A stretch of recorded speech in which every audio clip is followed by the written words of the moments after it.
НТС'те жумалык студияда Миржан Балыбаев. Саламатсыздарбы. Биздин каналдын кабарчылары аптанын эң маанилүү окуялары тууралуу сиздерге кеңири айтып беришет. Алгач бүгүнкү берүүбүздүн кыскача мазмуну. Күнүнө 3 нөөмөт менен окутуп, бир класста 50дөн бала отурган мектептер. Сырыдагы, сыныдагы кеткен улуттук университет жана баркталбай жаткан кесиптик лицейлер. Президент билим берүү жайларынын абалы менен таанышты. Эң жаман жагы бул жогорку окуу жайын билим алган, начар билим алган, сапаты жок билим алган мугалимдер, врачтар, инженерлер, юристтер, экономисттер мына ушулар өз өлкөсүн талкалашат. Бир жыл мурда жарыяланган коррупцияга каршы согуштун алгачкы жыйынтыктары кандай? Жемкорлорду жазалоо тегиз жүрүп жатабы же кол тийбестер дагы барбы? Матраимовдун иниси агасына байланыштуу текшерүүгө аралашпайт деп ишенем. Анын үстүнө текшерүүнү прокуратура менен финансы полициясы биргеликте жүргүзүп жатат. Сый урматка зар, сынга көп кабылган милиция. Ички иштер министри өткөн жылдын жыйынтыгын чыгарды. Биздин кызматкер Немет бөлүмүнүн Серлов районундагы зооттоп атат. Эгерде биздин кылмыш иликтөө кызматтар кармап, аны ачык айкын чыгарып сиздерге бербегенде жашырып койсо билим бере алмакта.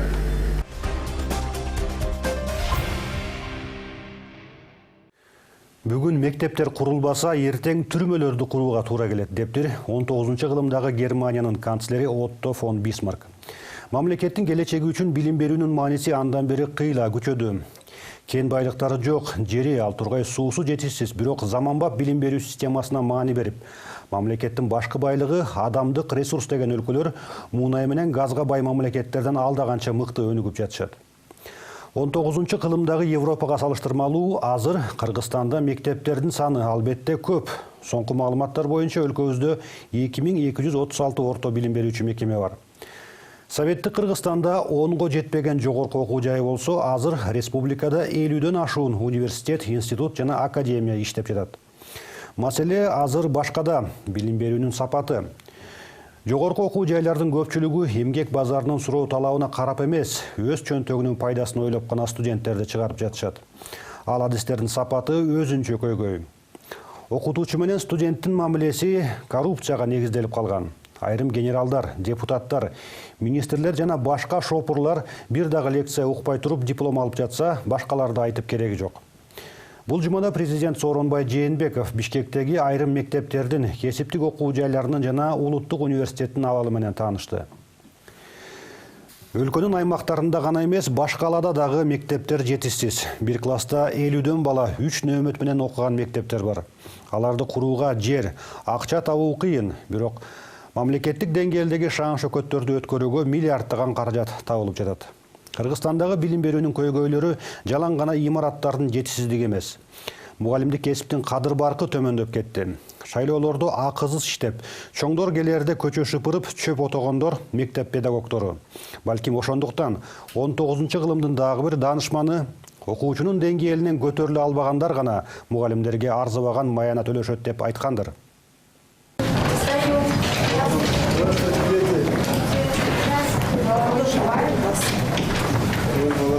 Бүгүнкү күнү Бишкекте 25 мектепте окуучулар чектен аша толуп кеткен. Ал жакта балдар нормадан 627%га чейин көп батырылууда. Андай мекемелердин бири Борбор калаадагы 12 мектеп гимназиясы. Имарат 850 балага ылайыкталганы менен азыр анда 3500 окуучу 3 нөөмөт менен билим алууда.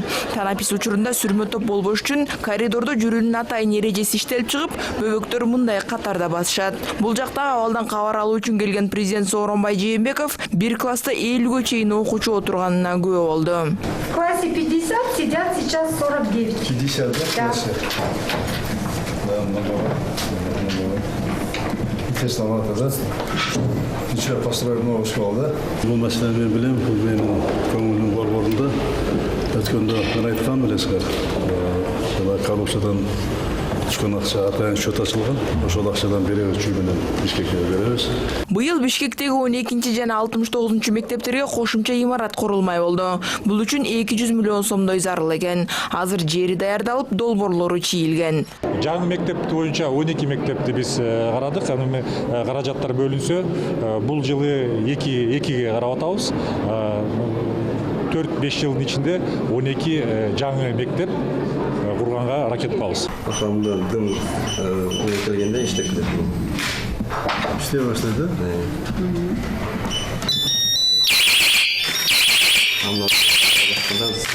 Макродан пульт аркылуу Президент мектептерден кийин 98-ci кесиптик лицейине барып ал жактын иши менен таанышып чыгып ыраазы болду. Бирок мектеп бүтүрүүчүлөрдүн 30% гана кесиптик билим берүүгө кызыгып жатканын айтып, мындай мамилени өзгөртүү керек деди. Hazır biz bu kesitlik tehlikeli liselerin dağı özünün kadı var, götürüş gerek. Onun için de hazır teknolojiyalar tez öğrenip atat. Canlılıklar abdan köp girip atat. Biz oşalarga kıska müddetте şu liselerde oşaga girip atkan teknolojiyalar öğretip baldardı. İç kırında, kısıt kırındaki baldardı biz turuştuk bergenge. Biz милдетти алып, ошону жасаш керек да. Бул тууралуу сөздү президент Кыргыз улуттук университетинин студенттери жана эмгек жамааты менен жолугушууда улантты. Өлкө жетекчисинин айтымында учурда бюджеттин 20% агартуу тармагына багытталганына карабай, билим берүүнүн сапаты төмөндөп жатат. Айрыкча балдардын химия, физика, математика сабактары боюнча көрсөткүчтөрү начар дейт Сооронбай Жээнбеков. Эң жаман жагы бул жогорку окуу жайын билим алган, начар билим алган, сапаты жок билим алган muğalimler, vraçlar, inженерлер, юристтер, экономисттер мына ушулар өз өлкөсүн талкалашат. Мына сапатсыз врач чыкса, ал эмне кылат? Мына баардык врачка барабыз. Бооруң ооруса, өпкөң ооруйт десе, өпкөңдү дарыласа, эртең инвалидсиң да. Инвалидсиң да. Жаштагы кишини. Мына чала экономист болсо, же жакшы эмес юрист болсо, ал экономиканы талкалайт. Мемлекетти башкарууга зыян келтирет. Билим берүү сапаты менен өлкөнүн келечеги бул ажырак десе. Кыргызстанда экономикалык кайра жаралуу мезгили болгону турат. Андыктан билим берүүнүн сапатын жакшыртып, кесипкөй адистерди даярдоо керек дейт президент. Бул үчүн эңирде коррупцияны жоюу зарыл. Андан кийин талыкпаган эмгек жана көп изденүү талап кылынат. Өлкө жетекчиси терең анализ жүргүзүп, суроо талап болбогон адистиктерге окутууну токтотуп, IT технолог сыяктуу зарыл кесип ээлерин даярдоону талап кылды. Ошондой эле көп тилдүү билим берүүнү өнүктүрүү керектигин айтты. Кыргызстанда мына билесиздер, ар кандай сөз болуп атат, дагы айтылып кетейин, орус тили расмий тил боюнча сактайт, ал статусын өзгөртпөйт. Эмне үчүн дегенде бул биринчи бизге өзүбүзгө керек, кыргыздарга. Өзүбүзгө керек. Эмне үчүн дегенде мына көрүп атасыңар. Биз Евразияске кирдик. СНГда мүчөбүз. Ал жерде бардык мамлекеттин ортосунда сүйлөшө турган сөз, мамиле кыла турган сөз бул орус тили. Бул орус тили Бириккен Улуттар Уюмунун тили да билесиздер да.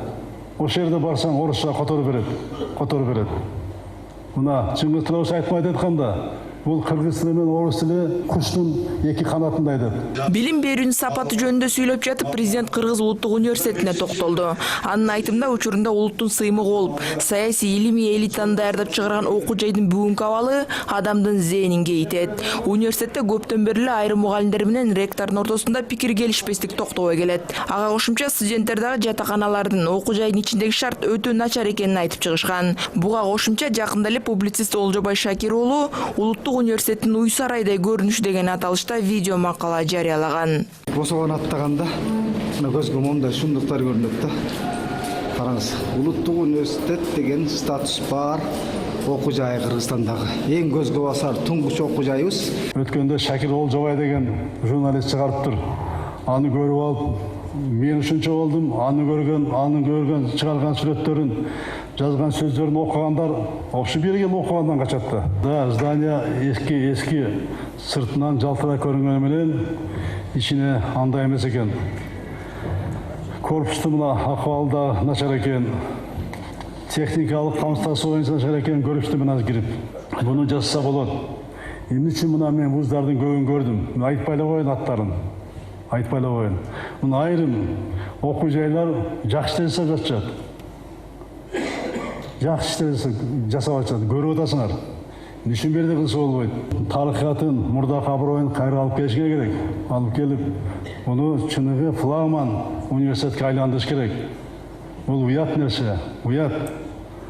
Şunday üniversitet, şundayga jetip algаны, bu кечирип эч нерсе. Мындан улам президент университетте тезден реформа жүргүзүп, абалды оңдоо үчүн кескин кадамдарга барууну тапшырды. Жылына берген бюджеттик каражаттар bir студентке мен айтканда 26,5 миң сом бөлүнөт жылдык окуусуна. Ал химик болобу, же болбосо филолог болобу, бул сумма өзгөрбөйт. Бирок чындап айтканда ушул жерде проблема жатат. Анткени химикти даярдаш үчүн мен ойлойм, где-то бир 50-60 миңден төмөн болбош керек. Эгерде филолог жөнүндө сүйлөсөк, а жерде суммасы дагы, каражаты дагы сыраак болушу мүмкүн. Бүгүнкү күнү Кыргыз Улуттук университетинде 18,5 миң студент окуйт. Анын 90% акча төлөйт. Контракттан эле жылына 540 миллион сом чогулат экен. Бирок бул каражаттын басымдуу бөлүгү мугалимдердин маянасына кетип, окуу жайды өнүктүрүүгө акча артпай деле калат дейт жетекчилиги. Элизат Эркинтур, Урмат Мамбеталиев, НТС. Миңге жакын кылмыш иши козголуп, жогорку кызматтагы 44 адам камакка алынды. Бул коррупцияга каршы жарыяланган күрөштүн 1 жылдык натыйжасы. Бейшембиде Коопсуздук кеңешинин катчысы Дамир Сагынбаев өткөн жылдын 8 февралында президент койгон тапшырмалардын аткарылышы боюнча маалымат берди. 1 жыл мурда Сооронбай Жээнбеков өткөргөн жыйында жемкорлук мамлекеттин башкы душманы экени айтылган. Муну менен 5-чи президент өз алдынча саясат жүргүзөрү анык болуп, ага чейинки мамлекет башчы буга абдан терегип, ызаланганын жашырган жок. Коррупционерлерди укуктоо Бишкек жылуулук электр борборун жаңылоодогу иштерди иликтөөдөн башталды. ТЭЦ боюнча тергөөнүн алкагында мурдагы 2 өкмөт башчы, бир катар экс-министрлер, депутаттар, энергокомпаниялардын мурдагы жетекчилери камакта отурушат. Жемкорлуктун кесепеттерин гана жойбостон анын алдын алуу боюнча дагы бир катар иш-чаралар белгиленген. Мисалы, мамлекеттик кызматкерлердин киреше чыгашаларын, мүлкүн текшерүү. Бул өнөктүк кандай жыйынтык берүүдө? Өмүр бою мамлекеттик кызматта иштеп, бирок байлыгы ашып ташыгандарга кандай чара көрүлүп жатат? Декларациясы боюнча доомот коюлуп, жазалангандар жөнүндө азырынча маалымат жок. Аскарбек Шадиевке айып тагылганга чейин ал бир топ мүлкүн сатып, чет өлкөгө качып кетүүгө үлгүрдү. Дүйшөнбек Желалиевдин байлыгы тууралуу ал камакка алынгандан кийин гана айтыла баштады. Ал эми башка атактуу байлар мамлекеттик кызматта жүрүп кантип дүйнө чогултканы белгилүү болсо дагы, алардын кылы дагы кыйшайган жок. Былтыр 8 февралда Сооронбай Жээнбеков президенттик кызматка киришкенден кийин Коопсуздук кеңешинин алгачкы жыйынын өткөрүп, өлкөдө коррупцияга каршы күрөштүн жаңы толкуну башталганын жарыялаган. Анда катуу билдирүү жасалып, колу таза эмес атка минерлерди сезсенткен. Жемкорлорду кармап, туруктуу схемаларды аныктоо боюнча Коопсуздук кеңешине тапшырмалар берилген. 1 жыл ичинде коррупцияга байланыштуу 988 кылмыш иши козголгон. Анын 19-у коомчулукта резонанс жараткан. Анткени учурунда жогорку саясий кызматта отурган 82 кишиге кылмыш иши козголуп, 44-ü камакка алынган. Алардын көбү Бишкек ТЭЦине байланыштуу. Алсак азыр мурдагы 2 премьер-министр, 2 экс-мэр жана мурдагы энергетика министрлери камакта. Бишкек жылуулук борборун ремонттоо, андагы авария жана модернизациялоого байланыштуу 3 иш бар. Бул иштер боюнча келтирилген жалпы зыян 7 миллиард сомго чукул. Согласно выводов экспертов, ущерб государству по уголовным делам, по которым проходит Кулматов өтүп жаткан иш боюнча эксперттердин жыйынтыгына ылайык мамлекетке келтирилген чыгым 94 миллион 880 миң сомду түзөт. Тергөө учурунда 128 миллион сом гранттык акчага билим берүү министрлиги, Ош областынын Өзгөн районунун Кыргызстан айылына 1, Чүй областынын Москва районунун Беловодская айылына 1 мектеп салууну пландап жатканда, Бишкек шаарынын мэри Кулматовдун кийлигишүүсү менен 128 миллион сом борбор каланын аймагында мектеп салууга багытталганы аныкталган. Курулуш учурунда так ушул эле мектепке республикалык бюджеттен дагы 104 миллион сом бөлүнүп, долбоордун баасы 230 миллион сомго чыккан. 2017-2018 жылдары өлкөнүн башка аймактарында так ушундай эле мектептер арзан салынган. Алсак чоң алайда 70 миллион сомго мектеп тургузулган. Ал эми Кулматов 230 миллион сомго куруп жатат. Бул иш боюнча материалдар Бишкектин Ленин райондук сотуна жөнөтүлдү. Кулматовдун 63 миллион сомдук мүлкү камакка алынган. Бишкек жылуулук электр борборунан тышкары учурда тарых музейин реконструкциялоо учурунда аныкталган коррупциялык иштер боюнча дагы тергөө жүрүп жатат.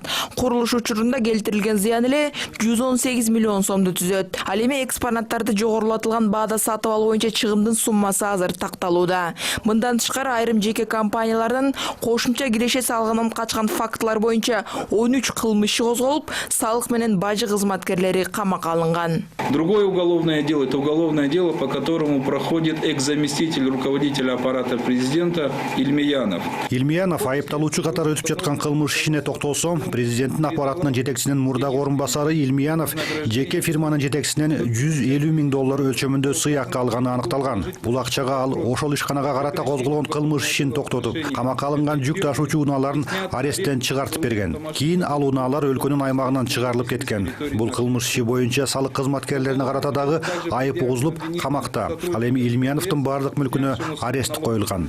Күзүндө башкы прокуратура коррупция боюнча кылмыш жоопкерчилигине тартылгандардын тизмесин түзгөн. Ал жакта азыр жемкорлук үчүн соттолгон 745 мурдагы аткамнердин аты бар. Былтыр президент коопсуздук кеңешинин жыйынында токтотулган жана кыскартылган кылмыш иштер боюнча терең анализ жүргүзүүнү талап кылган. Бир жыл ичинде 3000ге жакын ишке инвентаризация жасалып, 619 иш боюнча чечимдер жокко чыгарылып, 28 кишинин күнөөлөрү далилденип, соттун өкүмү угузулган. Среди уголовных дел, по которым ранее было принято решение о приостановлении либо прекращении, я хочу привести только 3 уголовных дела. Токтотулган жана кыскартылган кылмыш иштеринин ичинен үчөөнү эле токтолсом. Биринчи кылмыш иши Россиялык инвестициялык банкка байланыштуу. Текшерүү учурунда бул банк тарабынан төлөнбөй келген 1 миллиард 44 миллион сом бюджетке төктүрүлгөн. Банктын жетекчилеринин бири Гойхман кылмыш жоопкерчилигине тартылып, анын мүлктөрүнө арест коюлган. Ал эми экинчи иш Айхан жоопкерчилиги чектелген коомуна тиешелүү. Бул ишкана бажы төлөмдөрүнөн качып, бюджетке 166 миллион сом төлөбөй койгон. Бул иш боюнча Түндүк бажысынын мурдагы жетекчиси Айбашевке, бажы кызматынын мурдагы төрагасы Адамкул Жунусовго айыптар угузулган. Иш сотко жөнөтүлдү. Үчүнчү иш тууралуу айтсам, дизель комплект ишканасына байланыштуу. Тергөө учурунда компания салыктан качканы аныкталган. Мамлекетке келтирилген зыян 164 миллион сомду түзөт. Бул иш дагы сотко өткөрүлдү. Коопсуздук кеңешинин катчысынын айтымында коррупцияга каршы күрөш күчөтүлгөндөн бери бир жыл ичинде ири суммада пара алып жүргөндөр кармалды. Алсак башкы прокуратуранын башкармалыгынын башчысы Улан Чалбаев $200 000 пара алып жатканда колго түштү. Бул иш боюнча дагы 4 адамга айып угузулган. Андан тышкары каттоо кызматынын бөлүм башчысы Насырбек Алмаматов айдоочулук күбөлүн алууга келгендерди сынактан ийгиликтүү өткөрүү үчүн көптөн бери акча алып келгени аныкталып, ал кылмыш үстүндө кармалган. Ал эми жыл соңунда транспорт министринин орун басары $520 000 талап кылып, анын 50 000-ин алып жатканда колго түшкөн. Мындан башка дагы орто деңгээлдеги аткаминерлердин пара менен кармалган учурлары көп катталууда. Коррупцияга каршы күрөштөн 7 айда эле атайын эсепке 1 миллиард 307 миллион сом чогулган. Эми бул каражат президенттин тапшырмасы менен мектеп жана дарыгерлерге үй салууга сарпталат, дейт Дамир Сагынбаев. Маалымат жыйын учурунда журналисттер коопсуздук кеңешинин катчысына бажы кызматынын төрагасынын мурдагы орун басары Раим Матраимовго байланыштуу дагы көп суроолорду узатышты. Учурда Матраимовдун мүлкүн финансы полициясы текшерип жатканы маалым. Бирок так ушул экономикалык кылмыштуулукка каршы күрөшүү кызматында Раим Матраимовдун бир тууган иниси бөлүм башчы болуп иштейт.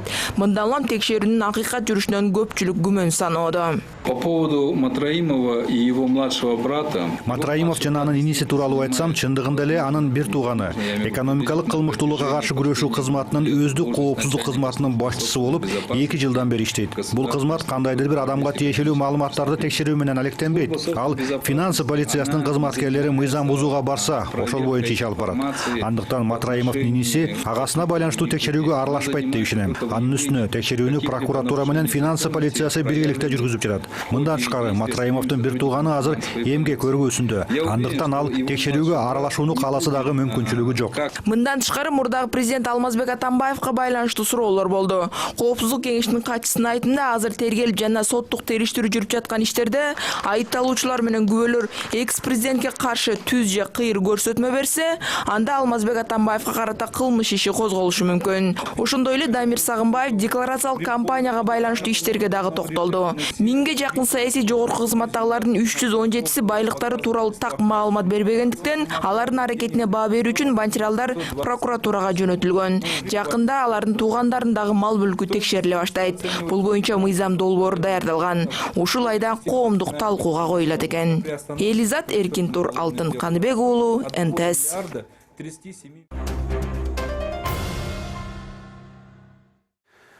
Өткөн жылдагы ишинин жыйынтыктары тууралуу бул жумада ички иштери министри Кашкар Жунушалиев дагы журналисттерге айтып берди.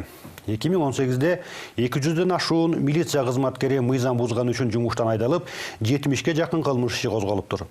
Ошентсе дагы ички иштер органдарынын ишине нааразы болгондор азайбай келет. Өткөн bir айда эле милиционерлер себепкер болгон bir топ кылмыштар катталды. Алар айдаган машина 2 адамды сүзүп өлтүрүп, пара менен кармалып, зордуктоо боюнча шектелип жатышат. Токмоктун жанындагы атышууну болгон жок деп, бирок журналисттердин кийлигүүсүнөн кийин ал окуяны жашыруу мүмкүн болбой калды. Бул фактылар Бишкекте же Борборго жакын жерде болгон үчүн гана ачыкка чыгып жатат. Ал эми өлкөнүн башка, алыскы аймактарындагы иштердин көбү бармак басты, көз кысты болуп жатканын эл жакшы билет. Милицияны реформалоо жөнүндө көп айтылат, бирок иш жүзүндө эч нерсе өзгөргөн жок. Тартип сакчыларынын бардыгы эле кызматтын кыянаттык менен пайдаланган паракор, зөөкүр деп айтууга туура эмес. Бирок азыркыдай коомго кызмат кылууга эмес, мамлекеттик бийликти тейлөөгө көбүрөөк багытталган тартип сактоо системасы жоюлмайынча ички иштер органдары жаманатты боло берет. Көпчүлүк учурда азыркы милицияны коргоочу эмес, жазалоочу орган деп эсептешет. Тартип сактоо тутумунда иштегени баргандардын көбү кичине да болсо бийликке ээ болуп, кызмат кылууга эмес, пайда табууга умтулгандар. Буга милиция кызматкерлерин калыптанып калган система өзү мажбурлайт. Бул жагынан алганда азыркы милиция жалпы мамлекетте түзүлгөн тутумдун bir бөлүгү гана.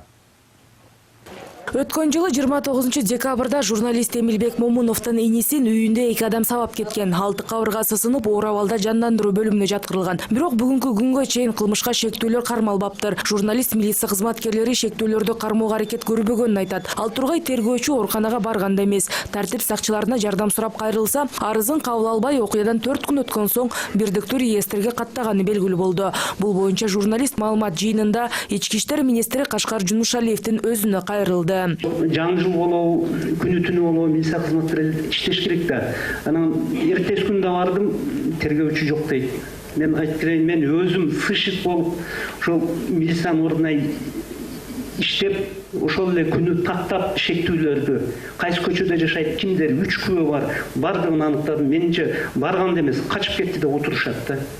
Мына сиздин кызматкерлердин ишине баа, реалдуу баа. 4 январь күнү РПКга кайра каттап, досүдебный разбирательство башталган. Азыркы учурда шектүүлөр баары такталды. Бүгүн эртең улайбызча кармап чара көрөбүз. Факт боюнча сиздин арыңызды алдым, жооп беремин.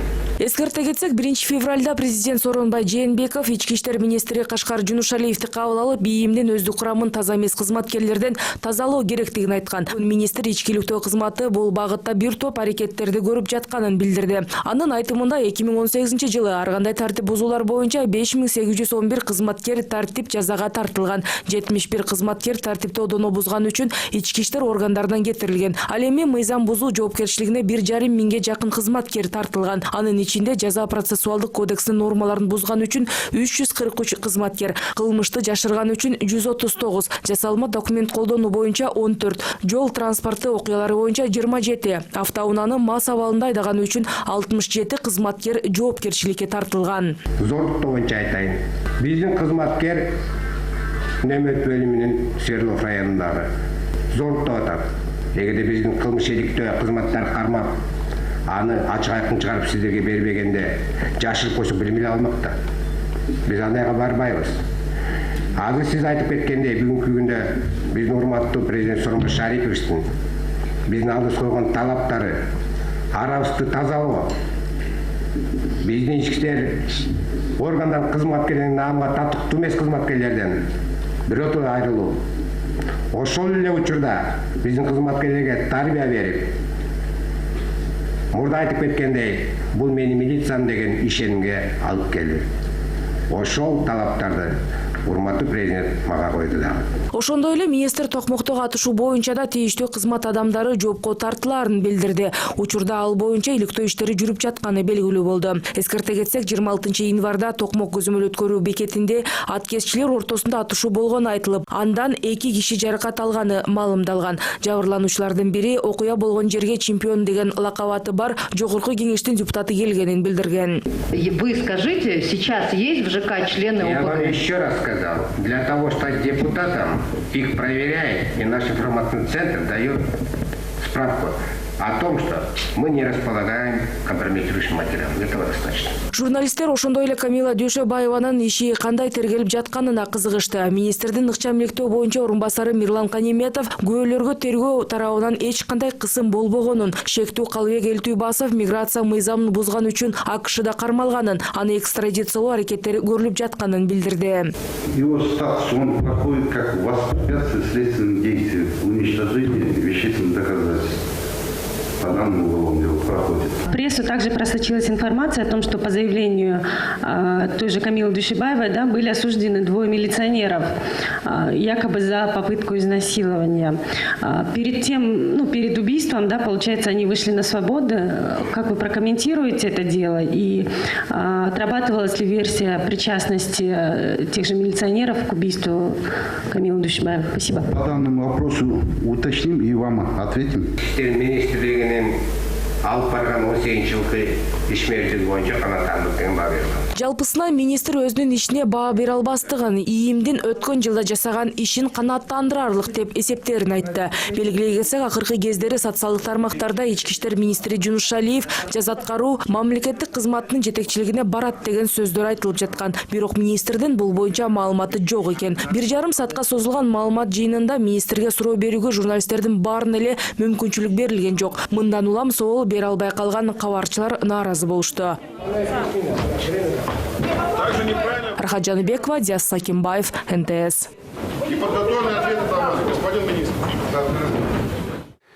НТС'тин кабарчылары жуманын эң маанилүү окуялары тууралуу сиздерге кеңири айтып беришти. Саламатта болуңуздар. Азыр болсо Жамалбек Жумаевдин «Параллель» аттуу автордук берүүсүн көрүңүздөр.